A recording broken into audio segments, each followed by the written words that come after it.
तो नबी ने फरमाया अन निकाहु मिन सुन्नती, कि निकाह मेरी सुन्नत है। अब हजरात हमने ये तो जान लिया निकाह हम नबी की सुन्नत है, इस पर वईद भी आई है। जानते हो नबी ने आगे क्या फरमाया? इसको आपने सुना होगा, इमाम साहब खुतबे में पढ़ते हैं, अन्निकाहु मिन सुन्नती फमन रग़िब अन सुन्नती फलैसा मिन्नी। तो नबी फरमाते हैं लोगों निकाह मेरी प्यारी सुन्नत है। अन्निकाहु मिन सुन्नती फमन रग़िब अन सुन्नती, जिसने निकाह से इग़राज़ किया, जिसने निकाह से गुरेज किया, जिसने निकाह की ताकत रखते हुए निकाह ना किया, तो नबी फरमाते हैं वो मेरा नहीं। फमन रग़िब अन सुन्नती फलैसा मिन्नी, वो मेरा नहीं। किस कदर अहमियत का हामिल है ये निकाह, किस कदर प्यारी बड़ी प्यारी सुन्नत है नबी की। और नबी ने किस कदर ताकीद फरमाई है, लोगों निकाह मेरी सुन्नत है, निकाह से प्यार करो, निकाह करो। फमन रग़िब अन सुन्नती फलैसा मिन्नी, और जो निकाह नहीं करता तो वो मुझसे नहीं, वो मुझ में से नहीं। इसका मतलब क्या है? अब अगर कोई लाख कहता फिरे कि मैं नबी का उम्मती हूं, नबी का उम्मती हूं, नबी का उम्मती हूं, नबी फरमाते वो मेरा उम्मती नहीं। फमन रग़िब अन सुन्नती फलैसा मिन्नी, वो मेरा उम्मती नहीं। जिसने निकाह से इनकार किया, निकाह से इग़राज़ किया, निकाह नहीं किया उसने, तो वो मेरा उम्मती नहीं। अल्लाहु अकबर। पैगंबर इस्लाम सल्लल्लाहु तआला अलैहि वसल्लम की ज़बान फैज़ तर्जुमान से निकलने वाले चंद और अल्फाज में आपके सामने रख रहा हूं, और जो मेरे जहन में खाका है मैं चंद वो बातें बताने की कोशिश करूंगा। प्यारे आका सल्लल्लाहु तआला अलैहि वसल्लम एक मर्तबा सहाबा किराम का मजमा है, पैगंबर इस्लाम खड़े होते हैं, नबी ने सहाबा किराम के बीच में ऐलान किया, ए मेरे नौजवान सहाबा सुनो। अब हजरात नबी का अहली शबाब कह के मुखातब करना सिर्फ सामने बैठे नौजवानों के लिए नहीं था, बल्कि मेरे नबी का फरमान क़यामत तक के लिए, क़यामत तक के नौजवानों के लिए था। नबी के सामने बैठने वाले के लिए थोड़ी नबी का फरमान था, नबी की तो फरामीन तो क़यामत तक के लिए हैं। नबी ने फरमाया, ए मेरी उम्मत के जवानों, जो निकाह की ताकत रखता है तो ये निकाह मेरी प्यारी सुन्नत है, तो तुम निकाह करो, तुम निकाह करो, निकाह करो, निकाह मेरी प्यारी सुन्नत है। और जो निकाह नहीं करता ताकत रखते हुए, कुव्वत रखते हुए, तो हजरात निकाह के इसकी बरकतों के ताल्लुक से नबी ने ऐलान फरमाया कि जो निकाह करता है तो निकाह की बरकत से अल्लाह रब्बुल इज्जत इस मुआशरे में, इस हमारे समाज में, इस मुआशरे में जो निकाह कर लेता है, नबी की प्यारी सुन्नत पर अमल कर लेता है, तो पैगंबर इस्लाम फरमाते हैं निकाह की बरकत से मुआशरे की बुराइयों से, मुआशरे की तबाहकारियों से, मुआशरे की गंदगी से, मुआशरे की तमाम बुराइयों से वो अपने आप को महफूज कर लेता है, न जाने कितने जराइम से बच जाता है। और निकाह की बरकत से नबी फरमाते हैं आंख हया वाली हो, आंख हया वाली हो जाती, यानी आंख की हिफाजत हो जाती है। सुभान अल्लाह, आंख की हिफाजत हो जाती है और आंख शर्म से नीमी रहती है, यानी झुकी रहती है। अब हजरात किसी ने अर्ज की, या रसूल अल्लाह, अगर कोई निकाह की ताकत नहीं रखता, ताकतें भी दो तरह की हैं। एक ताकत वो है कि इंसान अपनी जिस्मानी ताकत रखता है, और दूसरी ताकत ये है अगर कोई पैसा नहीं रखता, कोई रुपया नहीं रखता, कोई कमाई अपने पास नहीं है, कोई दौलत उसके पास नहीं है ताकि वो उसके नान और नफका का खर्चा उठा सके, तो हजरात वो भी निकाह नहीं कर सकता, क्योंकि नानो नफका को उठाने के लायक नहीं है। तो अगर नबी की बारगाह में अर्ज किया गया, या रसूल अल्लाह, अगर कोई ताकत नहीं रखता तो वो क्या करे, तो पैगंबर इस्लाम ने फरमाया अगर जिस्मानी ताकत उसके अंदर है और नानो नफका का बार उठाने की ताकत नहीं रखता तो वो रोजा रखे, यानी उसके नफसानी ख्वाहिशात को मारता है ना रोजा। जो दिल में उमंग उठती है ना, ये मुर्गा चाहिए, ये चाहिए, वो चाहिए, रुपया चाहिए, दौलत चाहिए, पैसा चाहिए, हिर्स और तमा जो दिल उभारता है, तो नबी फरमाते रोजा इस चीज को मारता है, तो वो रोजा रखे। हजरत पैगंबर इस्लाम सल्लल्लाहु तआला अलैहि वसल्लम ने आगे फरमाया, ए लोगो, जो दो यानी पैगंबर इस्लाम ने फरमाया दो मोहब्बत करने वाले, रगबत रखने वाले, उनसियत रखने वाले, यानी दो। मैं आपको खुले हुए अल्फाजों में बताऊं, पैगंबर इस्लाम फरमाते हैं आज हमारा मुआशरा जो है तबाहकारियों की तरफ है और हम बहुत सारी खुराफातें सुनते हैं। बहरकैफ मैं आपको बताता हुआ चलूं, पैगंबर इस्लाम ने फरमाया था, खुला हुआ इस हदीस पाक का मुशाहिदा ये है कि दो मोहब्बत करने वालों के बीच में नबी ने फरमाया निकाह से बेहतर कोई और दूसरा अमल नहीं है। सबसे बेहतर अमल क्या है? निकाह है। हजरात इसके शारिहीन हदीस मुहद्दिसीन लिखते हैं कि इस हदीस पाक के मतलब क्या है? दो हैं। एक मतलब तो ये है, अगर कोई मोमिन किसी मोमिना औरत से निकाह करना चाहता है, अगर कोई मोमिना किसी मोमिन लड़के से, नौजवान से शादी करना चाहती है, तो हजरात पैगंबर इस्लाम फरमाते हैं, ए नौजवान किसी गलत कदम को इख्तियार मत कर लेना, कोई गलत कदम मत उठा लेना, किसी गलत रास्ते को इख्तियार मत कर लेना, बल्कि पैगंबर इस्लाम फरमाते हैं, ए नौजवान तू ऐसा कर, निकाह वाला रास्ता इख्तियार कर। और पैगंबर इस्लाम ने मुआशरे को ताकीद की, ए मुआशरे वालों सुनो, अगर कोई मोहब्बत करने वाला किसी से मोहब्बत करता है तो तुम उनके रास्ते की रुकावट ना बनना, दीवार ना बनना, अपनी दौलत को बुनियाद बना के, शोहरत को बुनियाद बना के, इज्जत को बुनियाद बना के, सरवत को बुनियाद बना के रुकावट ना बनना, बल्कि उन मोहब्बत करने वालों का निकाह करा दे। और दूसरा मतलब यह है, तवज्जो के साथ सुनिएगा, पैगंबर इस्लाम सल्लल्लाहु ताला अलैहि वसल्लम के फरमान का कि अगर दो खानदानों में ऐसी गहरी दुश्मनी हो कि जिनकी दुश्मनी सदियों से चली आ रही हो, उनकी दुश्मनी ही ना मिटती हो, उनकी कदूरत ही ना मिटती हो, तो पैगंबर इस्लाम फरमाते हैं, ए लोगों तुम ऐसा करो, एक खानदान की लड़की तलाश करो और दूसरे खानदान का लड़का तलाश करो और तलाश करके रिश्ता करा दो और रिश्ता करा के निकाह करा दो। कसम खुदा की, निकाह की बरकत से उनकी कदूरत मिट जाएगी, उनकी दुश्मनी दोस्ती में तब्दील हो जाएगी और फिजा में मोहब्बत ही मोहब्बत बिखर जाएगी। किस चीज से? निकाह की बरकत से उनकी दुश्मनी खत्म हो जाएगी। अल्लाह अकबर। ये निकाह की बरकतें हैं जो पैगंबर इस्लाम ने बयान फरमाई हैं कि ये निकाह में इस कदर बरकतें हैं। हजरात अल्लाह ने कुरान में भी, अब ये निकाह वाला जो अमल है ना, फर्ज वाला नहीं, वाजिब वाला नहीं, नबी की सुन्नत वाला, नबी की सुन्नत वाला है ये अमल। लेकिन नबी ने ताकीद किस कदर फरमाई कि अगर कोई इनकार करता है, ताकत रखते हुए नहीं करता है और नानो नफका की भी ताकत रखते हुए नहीं करता है, तो वो मेरा उम्मती नहीं है, मेरा सही उम्मती वो नहीं है। हजरात नबी का सही उम्मती वो है जो नबी की सुन्नत पर अमल करता है। सुभान अल्लाह। तो हजरात अल्लाह ने कुरान में भी जानते हो क्या बयान फरमाया? फनकिहू मा ताब लकुम मिनन निसा मसना व सुलासा व रुबा। ये लोगों निकाह करो, मा ताब लकुम मिनन निसा, उन औरतों से जो तुम्हें पसंद हो, जो तुम्हें पसंद हो। हजरात ये कुरान का हुक्म है, उन औरतों से निकाह करो जो तुमको पसंद हो। तो इससे पता चला कि हम इस मामले को जब अपने नजर के सामने रखें, पेशे नजर हो, तो जो मैन है उसी को दिखा दिया जाए, उसी को पसंद कराया जाए। कुरान का हुक्म है, कोई गलत चीज नहीं है। तभी तो इस कदर बुराइयां पैदा होती हैं और ऐसी नौबतें आ पड़ती हैं कि बाप सोचता है कि अगर मैं तो अपनी बेटी की शादी ना करता तो अच्छा था। ये कुरान का हुक्म, निकाह करो, मसना 2-2, व सुलासा व रुबा 3-3, 4-4, 5 कुरान ने कहा नहीं। यानी हम और आप, ये नबी का मिलाद है, नबी की अजमत का जुमला मैं आपको बता रहा हूं।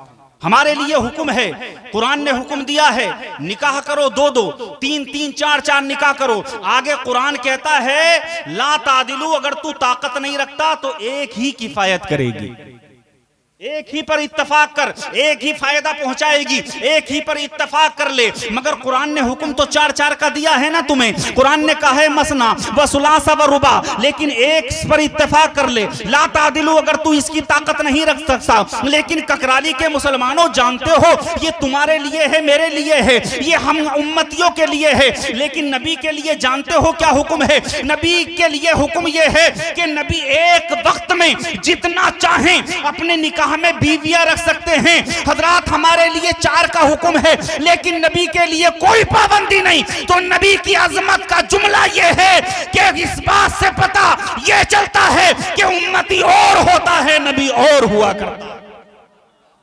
नबी एक वक्त में जितना चाहे अपने निकाह में औरतों से निकाह कर सकते हैं। सुभान अल्लाह। हजरात तो हमारे नबी ने कितने निकाह फरमाए? अरे वाह माशाअल्लाह, 11 निकाह फरमाए। हमारे नबी ने 11 निकाह फरमाए हैं। हमारे नबी की 11 बीवियां हैं। 6 बीवियां वो हैं जो अरबी नस्ल से भी हैं और खानदान कुरैश से भी उनका ताल्लुक है, और 4 बीवियां वो हैं जो अरबी नस्ल तो हैं लेकिन खानदान कुरैश से उनका कोई ताल्लुक नहीं। और हमारे नबी की एक लोंडी भी थी जिनसे हजरत इब्राहिम पैदा हुआ, और 11वीं बीवी का नाम है हजरत सफिया बिन हुजई।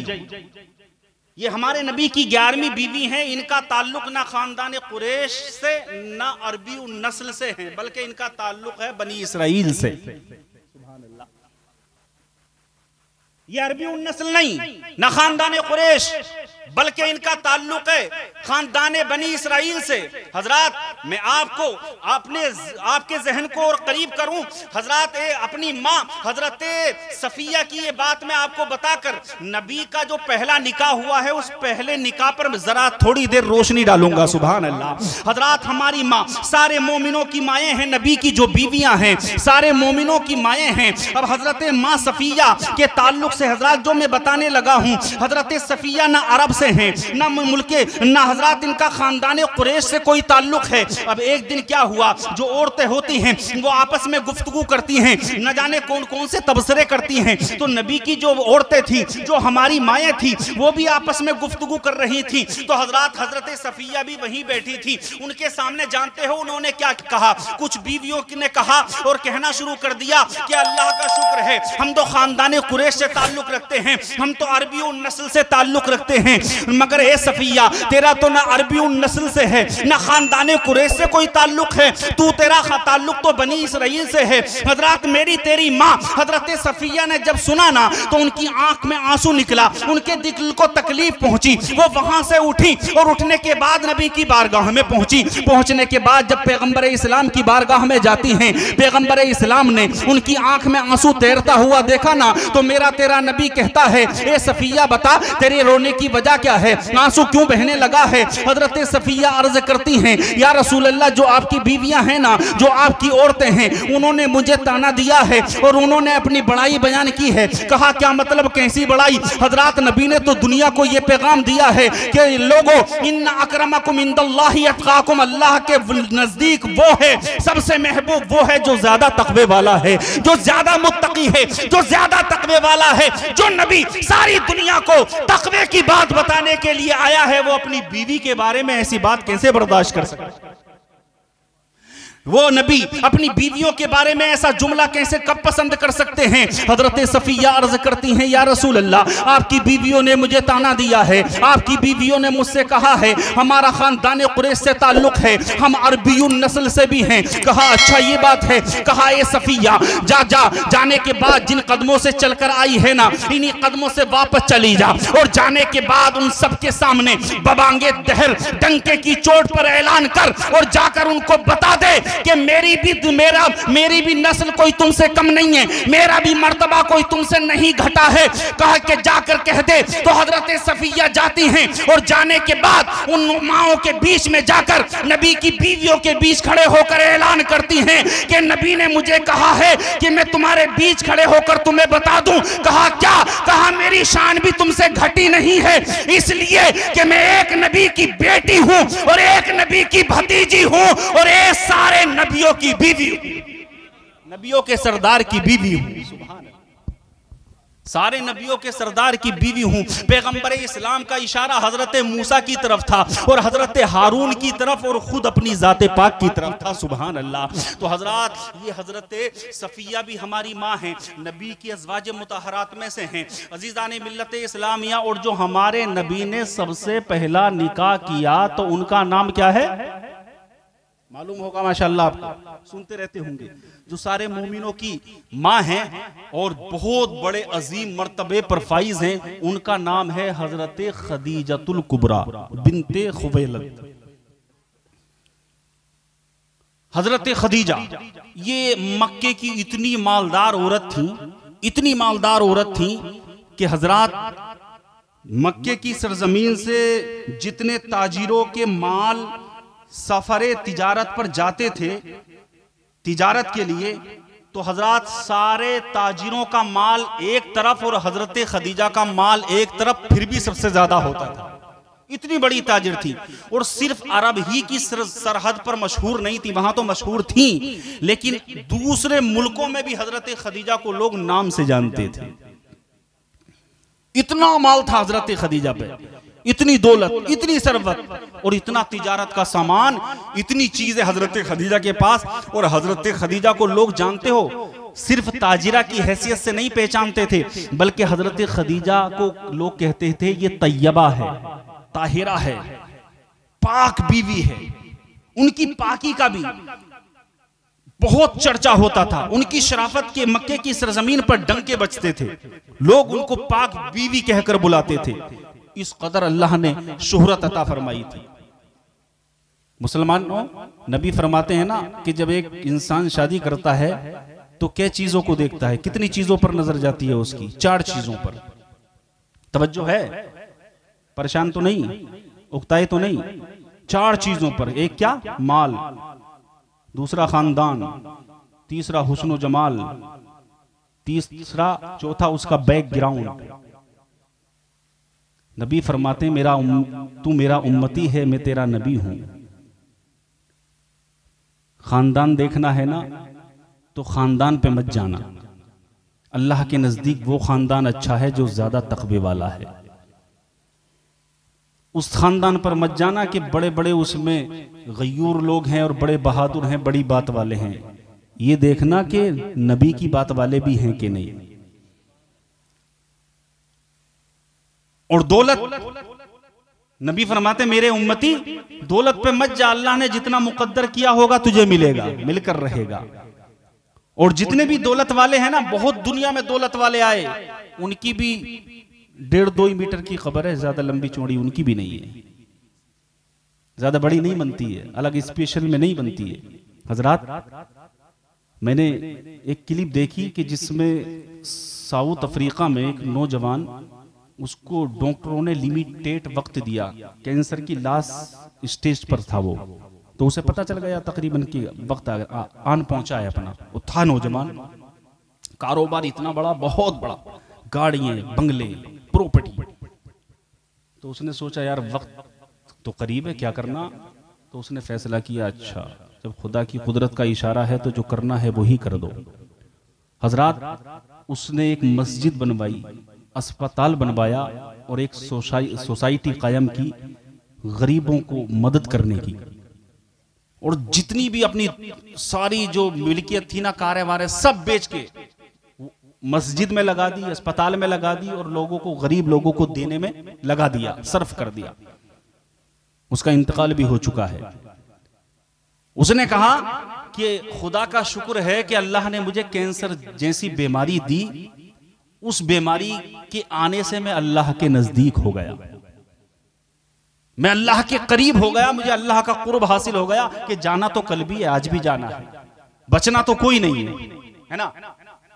तो हजरात, 4 चीजें नबी फरमाते हैं मेरे उम्मती तू दौलत मत देख, बैकग्राउंड मत देख, और आगे नबी फरमाते हैं हुस्न पर भी मत जा, क्योंकि कितने हुस्न वाले थे और एक स्टेज ऐसा आता कि हुस्न फना हो जाता। ये देख कि जिसके साथ में तेरा निकाह होने वाला है वो नबी फातिमा की कैसी कनीज है, फातिमा की गुलाम है कि नहीं, रसूल की वफादार है कि नहीं, रसूल की कितनी वफादार है। पैगंबर इस्लाम सल्लल्लाहु अलैहि वसल्लम ने ये हमें दर्स दिया है। हम तो सोचते हैं कि साहब ये भी हो, वो भी हो, फलाना भी हो, ढिमका भी हो, और 4 दिन का पता नहीं है। ऐसे वक्त में भी हम इबरत हासिल नहीं करेंगे तो और कब करेंगे? तो हजरत खदीजा तो वो थी कि अल्लाह ने 4 खूबियां अता फरमाई थी। हुस्न जमाल भी कमाल था और अल्लाह ने दौलत से भी नवाजा था और फैमिली बैकग्राउंड ऐसा है कि चौथी पुश्त में जाके शजरा हजरत नबी से मिल जाता है, हजरत कुसई से जाकर। सुभान अल्लाह, हजरत खदीजा का शजरा नबी से ही मिल जाता है। तो अल्लाह ने हजरत खदीजा को हर खूबी से नवाजा था। सुभान अल्लाह। लेकिन हजरात इसके साथ साथ में जहां उन्हें अल्लाह ने इतना नवाजा, उनका दिल भी जख्मी हो चुका था, क्योंकि हजरत खदीजा का जो निकाह पहला हुआ था, मालिक उसका नाम था, हाला बिन मालिक, वो इंतकाल कर गया। 2 बच्चे हजरत खदीजा के पैदा हुए, एक का नाम था हाला और एक का नाम था हिंद। ये बच्चे पैदा हुए, शोहर इंतकाल कर गया। फैमिली वालों ने, बुजुर्गों ने, बड़ों ने इसरार किया, फिर दूसरा एक निकाह और कराया हजरत खदीजा का, अतीक मखजूमी नाम के साथ। हजरत खदीजा का दूसरा भी निकाह हो गया। खुदा की कुदरत का करिश्मा देखो कि दूसरा शोहर भी इंतकाल कर गया, इससे भी एक लड़की पैदा हुई, तो इसका नाम भी हजरत खदीजा ने हिंद रखा। यानी अरबी लोग हिंद जो नाम है वो लड़कों के लिए भी यूज करते थे और लड़कों के लिए भी यूज करते थे और लड़कियों के लिए भी इस्तेमाल करते थे। तो हजरत खदीजा की एक लड़के का नाम भी हिंद है और एक लड़की का नाम भी हिंद है। तो 2 शोहरों की बेवा थी। अब हजरात, बेवगी का दाग क्या होता है, बेवगी का मलाल क्या होता है, ये वही जान सकता है कि भरी जवानी में जिसका सुहाग दुनिया से जा चुका है, मिट चुका है, शोहर इंतकाल कर चुका है, वो ही समझ सकता है। हजरत खदीजा को इतने हिज़्न और मलाल का सामना भी करना पड़ा। 3 औलादों को सीने से लगाकर जिंदगी बसर कर रही हैं, अल्लाह का शुक्र अदा कर रही हैं। लेकिन एक दिन इस गमज़दा खातून के घर बहारों ने चक्कर लगाया। बहारों ने हजरत खदीजा का घर देख लिया कि हजरत खदीजातुल कुबरा एक दिन बिस्तर इस्तराहत पर गईं, माथे की आंख बंद हुई, मुकद्दर का सितारा जगमगा उठा। मुकद्दर का सितारा जगमगा उठा। क्या देखती हैं? ख्वाब देखती हैं हजरत खदीजा कि ए आसमान का सूरज है, आसमान का सूरज है, मेरे घर के आंगन में उतर आया है और उतर जाने से सिर्फ मेरा घर ही रोशन नहीं हुआ बल्कि मक्के की पूरी धरती, पूरी आबादी रोशन हो गई। सुभान अल्लाह, पूरी आबादी रोशन हो गई। हजरत खदीजातुल कुबरा की आंख खुली। अजीजा ने मिल्लत इस्लामिया, पैगंबर इस्लाम फरमाते हैं कि हर ख्वाब झूठा नहीं हुआ करता। ए मेरे उम्मती, हर ख्वाब को झूठा मत समझना, हर ख्वाब को गलत मत समझना कि ये शैतानी ख्वाब है। हजरात, मेरी तुम्हारी क्या हैसियत है कि मैं आपके सामने कोई फतवा दूं या कोई इस तरह से बात बयान करूं। पैगंबर इस्लाम का फरमान है कि हर ख्वाब गलत ख्वाब नहीं होता, बल्कि नबी फरमाते हैं कि जो गलत ख्वाब हुआ करता है वो शैतान की तरफ से होता है और जो अच्छा ख्वाब होता है वो रहमान की तरफ से हुआ करता है। तो ख्वाब शैतानी भी होता है और ख्वाब रहमानी भी होता है। सुभान अल्लाह। हजरत खदीजा ने जब ये ख्वाब देखा, हजरत बेदार होती हैं, सुबह का सफेदा नमूदार हुआ। हजरत खदीजा ने अपने भाई को अपने घर बुलाया या उसके घर गई। बहर कैफ हजरत वर्का बिन नौफल, जो पिछली किताबों का बहुत बड़ा आलिम था और बड़ा तकवे वाला मुत्तकी परहेजगार ईसाई था और समावे वो बहुत वाला इल्म नुजूम का जानने वाला था। हजरत खदीजा वो ख्वाबों की ताबीर बताने वाला था। हजरत खदीजा का चचेरा भाई था। हजरत खदीजा उसके पास जाती हैं और जाने के बाद कहती हैं, भाई मैंने एक बहुत ही ख्वाब देखा है और ख्वाब देखने के बाद मेरा दिल यानी घबरा रहा है, मुझे डर लग रहा है। वर्का बिन नौफल ने जब खदीजा का चेहरा देखा ना तो वर्का बिन नौफल मुस्कुराने लगा, हंसने लगा, उसके चेहरे पर तबस्सुम आ गया, वो मुस्कुराने लगा। हजरत खदीजा कहती हैं, भाई हंस क्यों रहा है? मैं तो ख्वाब देखने के बाद डर रही हूं। तो वर्का बिन नौफल ने कहा था, ए मेरी बहन, जो तेरा ख्वाब है वो डरावना ख्वाब नहीं है, बल्कि ये तो ख्वाब तेरा रहमानी ख्वाब है। सुभान अल्लाह।